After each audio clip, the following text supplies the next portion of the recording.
Welcome dito sa pinakabagong segment sa channel ko.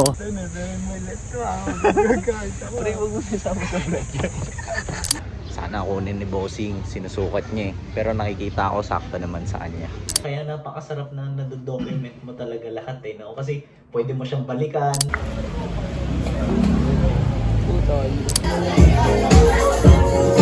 Ilang araw din yung nakalipas na hindi ako nakatingin sa mga thrift shop Check nyo tong 80 shirt, vintage.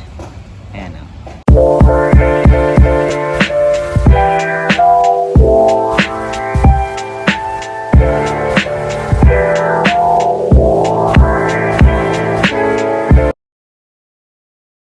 Yo! Good day sa inyong lahat. Then welcome dito sa pinakabagong segment sa channel ko na tatawagin kong Lifestyle plus Streetwear. Okay ba yun? So konting background lang kaya ginawa ko to kasi sa tingin ko malaki yung magiging tulong nito para mapakita ko palalo yung concept or yung idea ng streetwear sa pamamagitan ng mga usual na ginagawa ko. Yun yung lifestyle. Unlike kung masyado lang nakafocus tong channel natin sa thrifting or sa pag-uukay, di ba? Kasi masyadong malawak yung streetwear. Iba-iba yung parang nasa loob niya. Meron pang mundo ng sneakers, hip-hop, skateboarding, basta malawak, di ba? So, yun. Tsaka isa pa, ginawa ko rin to kasi medyo nangihinayang ako dun sa mga normal clips or random clips na hindi na umaabot sa channel So at least yung mga trip ko, for example kada araw pwede kong i-compile dito, di ba? So parang mas may bagong flavor yung channel natin. Kasama ko na naman ang pinakamalupit na photographer sa buong Pinas. So kung mapapansin nyo, ayan, mga nakakwelyo tayo ngayon. Bakit? Kasi wala pupunta kami sa isang tournament ng golf. So ayan. So kung mapapansin nyo, ito yung piece na nabili ko from GOD4. So ayan. So samahan nyo kami. Let's go! Wanna ride? Ano ba tawag dyan, pare? Carts. Golf carts. Ayan, magaganito kami ngayon. Tignan nyo, tignan nyo. Go, pre. Let's go. Wala, hindi nag-vlog yung kasama ko ngayon. So, ako naman ang magpa-vlog para sa kanya. Para dito nyo panoorin yung mga trip namin.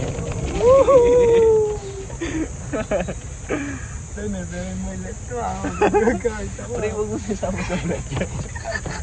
Ay, hindi. Okay lang, diba? Okay lang. Ito yung vibe namin dito, pre. How's the driving? Smooth sailing. Busin na ako, busin na. Wait, pre. Pwede pala dito sa gilid, pre. Pwede pala na mag-bus. Scorer to yun. Score ka? Scorer oh. Bossing, good morning! Bibenta ako ngayon ng thrifted items. Puro shorts. So, kikitain ko ngayon yung buyer. Malaki na daw dyan. Kaya, Bossing! Ay, hello po. Tumating ko lang. Sige lang, Bossing. Sige lang, take time. Sakto sa iyo yan, boss.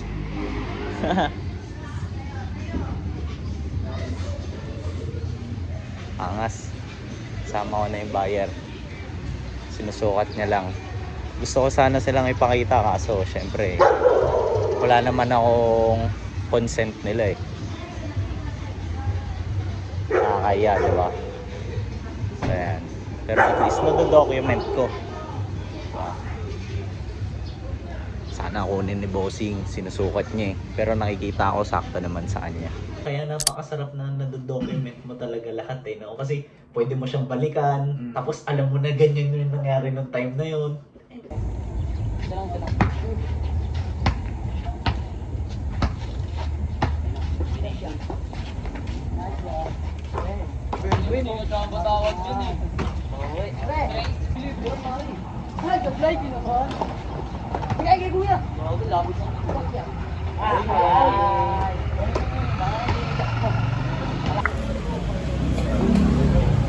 Tol.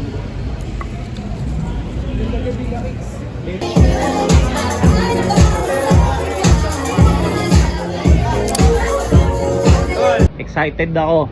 Bakit? Kasi medyo ilang araw din yung nakalipas na hindi ako nakatingin sa mga thrift shop eh. Para sa unang item na nakita ko, natripan ko, unbranded lang to pero tignan nyo. Ayan o. Wash denim siya na baggy. Tapos nagagandahan ako kasi tignan nyo yung stitch niya. Kulay puti. So contrast stitch. Tapos size ko pa ata to.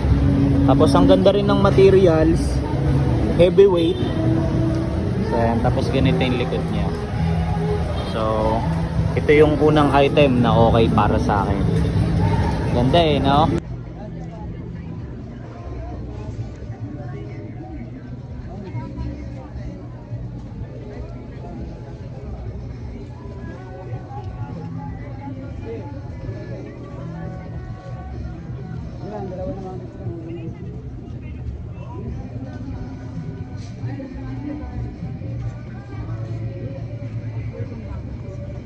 Check nyo tong 80 shirt vintage. Ayan o. 88 single stitch sa lahat. Ayan. Ultimo dito sa laylayan. Tapos grabe yung print. Tingnan nyo. Buhay na buhay. Tapos ang kagandahan pa, pati yun sa likod, napakaganda. Ayun o. Grabe, no? Pag malapitan, tingnan nyo. Ayun o. Tignan nyo tong kukunin ko. Random na vintage shirt. Tapos ganito yung print niya. Great Wall of China. Tapos merong tag. Kaso faded na eh. Tapos single stitch sa lahat. Ayan. Tsaka dito. Tapos ang kagandahan, boxy type. Ayan. Di ba lagi ko naman sinasabi, wala yan sa brand nasa nagsusuot yan. Tapos wala na siyang back hit. Pero sa akin okay lang. Ganda.